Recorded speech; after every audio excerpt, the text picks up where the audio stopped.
Good morning friends, welcome back to our channel Awara rider. तो कैसे हो आप सभी लोग? आई होप जहाँ पे लोग मचा रहे होंगे। तो जी हम अभी चंडीगढ़ में मचा रहे हैं। कल मनाली से चंडीगढ़ पहुँचने में जो वॉट लगी ना, क्या ही बताएं आप लोग को यार। मतलब पुर्जा हमारा हिल गया। और जैसे ही रात को 10 बजे यहाँ पे होटल पहुँचे, उसके बाद खाना खाया और ऐसा लंपट लेट हुआ कि मतलब सुबह के 10 बजे नींद खुली है। और अभी सुबह के 10:30 बजे हम नहा वहा कर तैयार हो चुके हैं, बिल्कुल रेडी। तो हमने सोचा कि जस्ट होटल पे ही ब्रेकफास्ट कर लें, क्योंकि फिर रास्ते में पता नहीं कहाँ मिलेंगे और डायरेक्ट आज हम दिल्ली पहुंचने वाले हैं। तो बस फटाफट ब्रेकफास्ट करते हैं। उसके बाद फिर बाइक में तो मेन काम तो यार क्या ही, मेन काम अभी रह गया है बाइक में लगेज लोड करना। उसके बाद फिर निकलना है। ये रहा भाई अपना सारा लगेज, देखो ऐसे ही बिखरा पड़ा है भाई। मैंने इस बार लगेज बहुत ज़्यादा कैरी कर लिया है। सबसे ज़्यादा तो एक बैग में पूरा कपड़े भर लिया और कोई कपड़े मतलब पहना ही नहीं।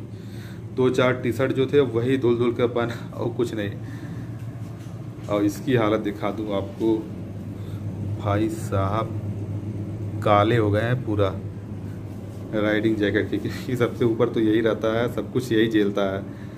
बस हम नहा वहा कर तैयार हो चुके हैं और ब्रेकफास्ट का वेट कर रहे हैं। जैसे आता है फिर खा के निकलते हैं।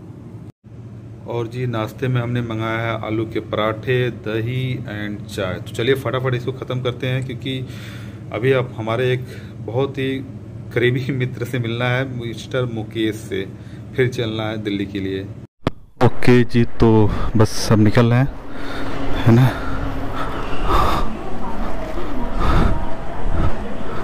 नहीं, हमारे YouTube पे चैनल है, सब्सक्राइब करिए।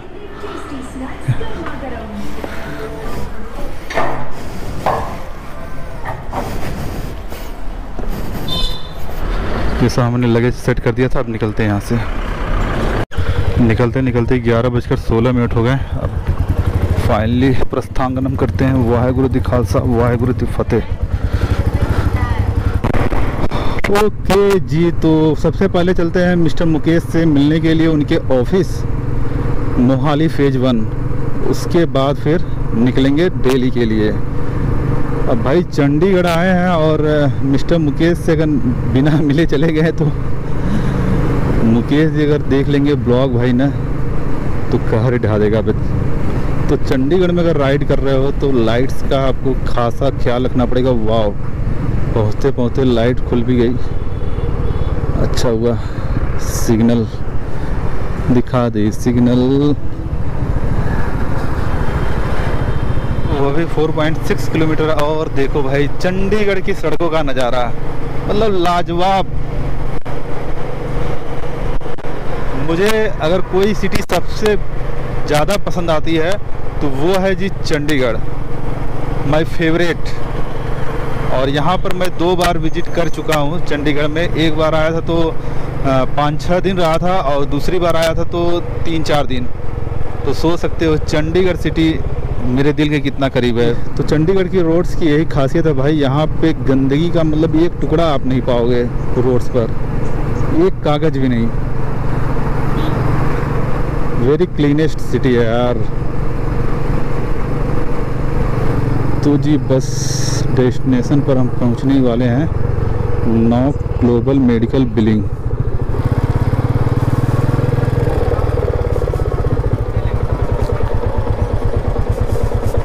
वैसा और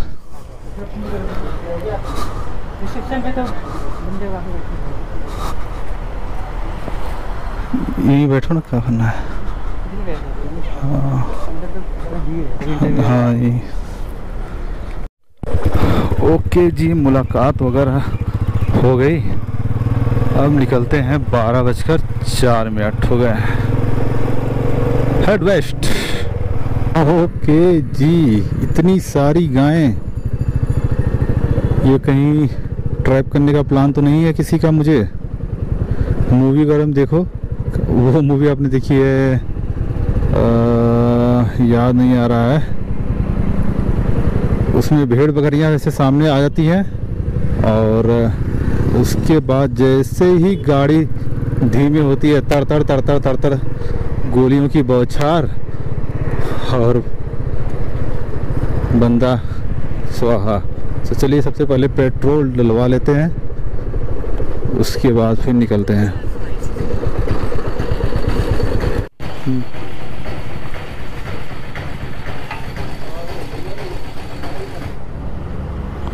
कितना हो गया? 667 तो जी 668 रुपये का पेट्रोल आया है भाई साहब। ये वाला रोड मतलब क्या है, रोड पे ऐसा करके छोड़ देते हैं यार, मतलब एक्सीडेंट का खान है ये। अब बाइकर्स के लिए तो मतलब मुसीबत का पहाड़। तो बाइक इसमें यूं करने लगती है ना, मतलब स्किड करते हुए जाती है, कभी इधर तो कभी उधर। ये लोग क्या है इस पे करके छोड़ देते हैं, कम से कम जल्दी बनाए तो। और ये छोटा मोटा पैच नहीं है, करीब 10-15 किलोमीटर, 10 किलोमीटर से तो मैं अभी चल ही रहा हूँ। अरे भाई साहब, एक तो नेशनल हाईवे पे ऐसा चीज़ें हैं। 205A मतलब यार देखो तो 15 से 20 किलोमीटर कम से कम रोड की क्या हालत की है यार। बना तो रहे हैं चलो, लेकिन पता है ना ऐसे रोड पे बाइक जो टायर होता है ना बिल्कुल स्किड करते हुए निकलती है। और नेशनल हाईवे कम से कम आदमी 50-60 तो मिनिमम 50 तो रहेगा यार। और सामने से कोई गाड़ी आ जाती तो फिर बड़ा दिक्कत है, ब्रेक मारो तो फिर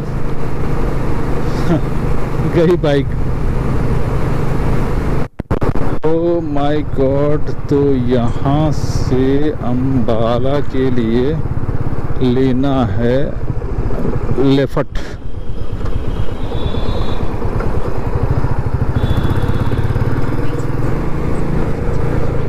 अम्बाला 12 किलोमीटर, करनाल 88, पानीपत 116, डेले 212। ये बड़ा सही लगता है यार, पूरा धनुष के आकार का अम्बाला शहर। जा भाई जा, हरियाणा रोडवेज से पंगा नहीं लेने का। ओ भाई मेरे, देखते देखते ही क्या हो गया, तो घनघोर अंधेरा, ऊपर देखो काले बादल। अब तो बारिश बहुत तेज होगी। फंस गए, तेजी से स्टार्ट हो चुकी है बारिश। और बूंदे भाई बहुत बड़ी बड़ी वाली बूंदे हैं। ओके जी, तो फाइनली हमने अपने आप को रेन प्रूफ कर ही लिया। और सच में यार ऐसा लग रहा है कि अंदर से आग जल रही हो। जब तक बाइक चलाएगी नहीं तब तक हालत ख़राब हो जाएगा।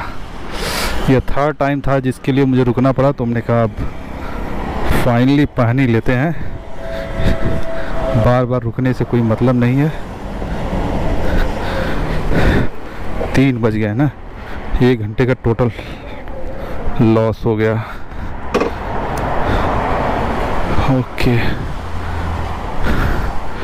भाई साहब, फटाफट निकलना पड़ेगा नहीं तो। एक तो राइडिंग जैकेट, उसके ऊपर ये, हालत ही ख़राब हो जाएगी। हो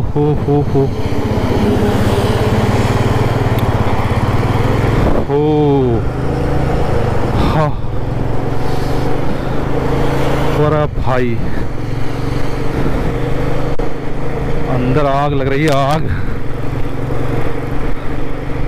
थोड़ी देर में ये आग शांत होगी तो अभी जाकर थोड़ी मुड़ी हवा लगी है तो थोड़ा सा सुकून मिला है, थोड़ा सा भी। अब बारिश हो कोई दिक्कत नहीं, अब तेज से एकदम झमाझम बारिश हो भाई। अब चाहे आंधी आए चाहे तूफान, अब बारिश अब अपन रुकने वाला नहीं है ना, क्योंकि अब पहन लिया है मैंने जब रेन जैकेट, तो फिर अब सीधे हवा में ही बातें होंगी। हो यार देखो तो सही कितना तगड़ा धूप इधर है। बारिश की एक बहुत नहीं, बिल्कुल ही चूतिया कट गया अपना।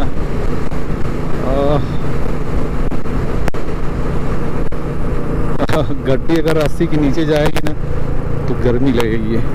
भाई साहब क्या घनघोर धूप हो गई, इसी वजह से मैं नहीं पहन रहा था सिर्फ।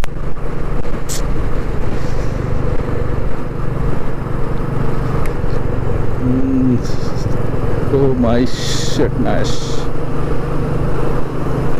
तो पक्का कहीं उतारना पड़ेगा भाई साहब, नहीं तो मैं चला नहीं पाऊंगा। अब अंदर से आग लग रही है, सरकारी पंप।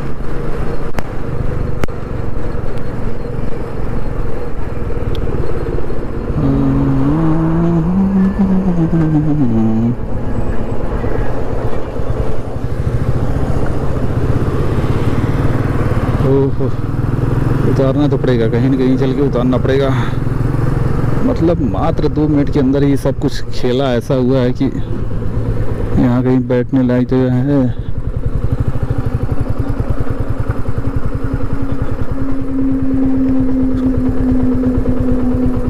यहीं पर बैठ के उतार लेते हैं यार। तो जी यार देखो कैसे समय का नुकसान होता चला जा रहा है। फिर से अब सब कुछ उतारो, पहनो। 1.5 घंटे लॉस हो गए टोटल।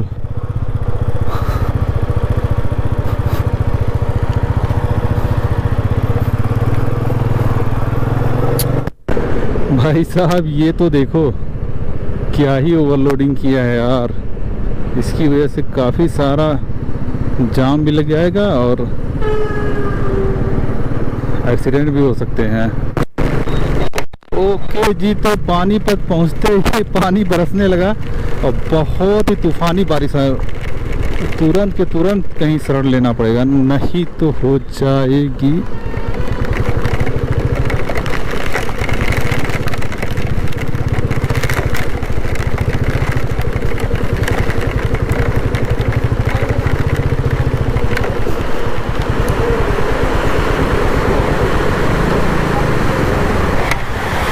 भाई देखो तो सही, मतलब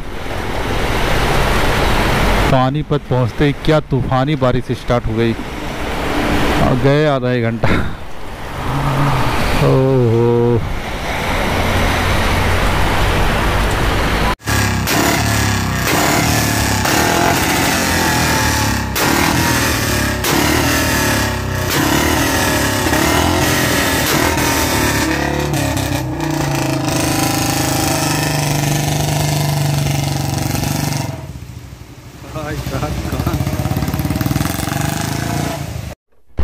ओके जी, तो अभी 4:51 हो गए। बारिश हल्की हुई है तो अब निकल रहे हैं। भाई साहब पटाखे बारिश में देखे, वैसे मोबाइल में उस साउंड सही से रिकॉर्ड नहीं हुआ है, नहीं तो क्या भाई साहब क्या तगड़े पटाखे चल रहे थे। ऐसा लग रहा था कान फट जाएंगे, लेकिन मोबाइल में तो खर्र आवाज़ ही नहीं रिकॉर्ड हुई है।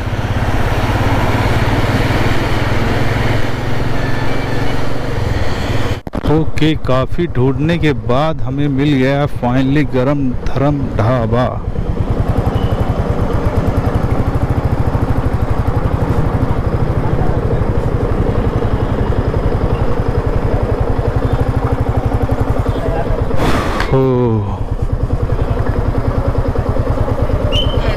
ये रहा। ओके जी, तो हम पहुंच गए फाइनली गरम धरम ढाबा और ये रहा park Regency hotel and resort. बाहर बोर्ड इसी का दिखेगा आपको, park Regency hotel and resort का। ये गरम धरम ढाबे का नहीं दिखेगा ना, तो ये आप देख लेना, प्योर वेजिटेरियन ढाबा। चलो चलते हैं।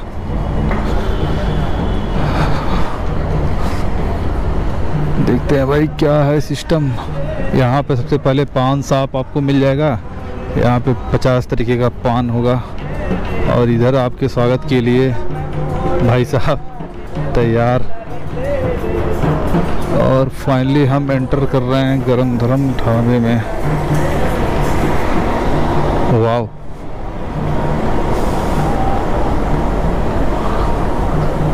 द इधर देखिए काफ़ी सारे, मतलब इधर से स्टार्ट है Garam Dharam Dhaba, chaat, street food, continental, GT,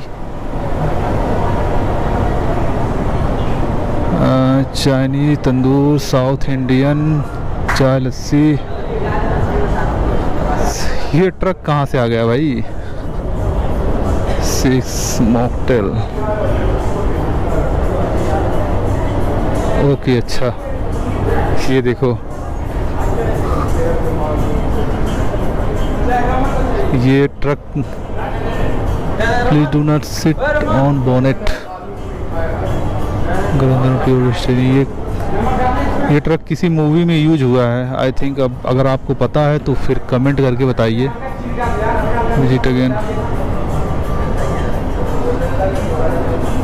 और पूरा जो थीम दिया गया है वो धर्मेंद्र के मूवीज़ के हिसाब से, उनके जीवन के हिसाब से, उनके लाइफ स्टाइल के हिसाब से ही दिया गया है। और ये बुलेट, अच्छा ये बुलेट वो वाली है भाई,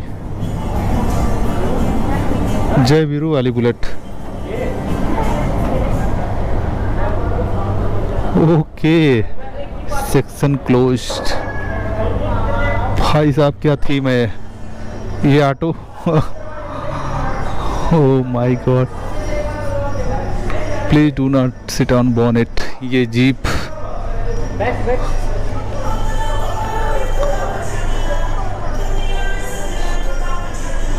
मर्द का खून और औरत के आंसू जब तक ना बहें उनकी कीमत नहीं लगाई जा सकती। धर्मवीर का ये डायलॉग है। मर्द का खून और औरत के आंसू जब तक ना बहें उनकी कीमत नहीं लगा सकती। सही सही सही सही भाई। क्या ये मिट्टी प्यासी है, जिस दिन इसकी प्यास बुझ जाएगी तो ये मिट्टी सोना बन जाएगी।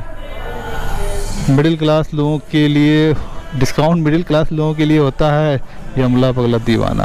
और मूवी में जो भी चीज़ें यूज हुई हैं वो सब आपको यहाँ पे मिल जाएगा। कार हो, बाइक्स हो, ऑटो हो। पति के गुण धीरे धीरे पता चलना चाहिए, उससे प्यार धीरे धीरे बढ़ता है।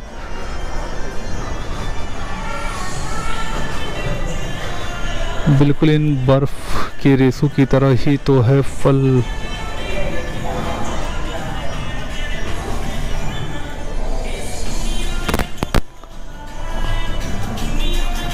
ये देखो बुलेट। फिर राज कचौरी बना देना, राज कचौरी। हाँ क्या चीज़? सामने से भी लिंक करा देते वहाँ से। अच्छा ओके जी, तो गरम धरम ढाबे से अब हम निकल रहे हैं। यार मेरा तो एक्सपीरियंस अच्छा नहीं रहा। मैंने राज कचौरी ऑर्डर की हुई थी तो बिल्कुल भी मज़ा नहीं आया। अब पता नहीं और भी सारे डिशेस तमाम तरीके के हैं, और अगर आप लोग खाए हों या फिर ट्राई किए हों तो आप बताना कैसा रहा एक्सपीरियंस। बाकी मैं तो यार क्या ही बताऊं। मैंने राज कचौरी फर्स्ट टाइम लखनऊ में खाई हुई थी। एग्जीबिशन लगा था, वो राजस्थान से आए थे वो लोग स्टॉल लगाने।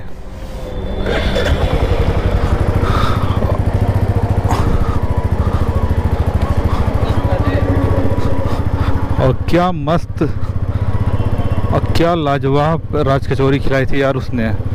तो वही मैं एक बार का ही खाया हुआ था, तो वही मुझे याद था राज कचौरी। तो हमने यहाँ पे भी ऑर्डर किया, लेकिन मतलब बिल्कुल भी अच्छा नहीं था। अब भूख इतनी ज़ोर की लगी थी कि मैं खा गया, नहीं तो खाता भी नहीं। यूँ समझ लो कि केवल गरम धरम ढाबे के चक्कर में ही मैं सुबह से कुछ खाया नहीं कहीं रास्ते में। केवल सुबह वही आलू पराठे खाए थे तो बस। और यहाँ पर तो ये हाल हो गया।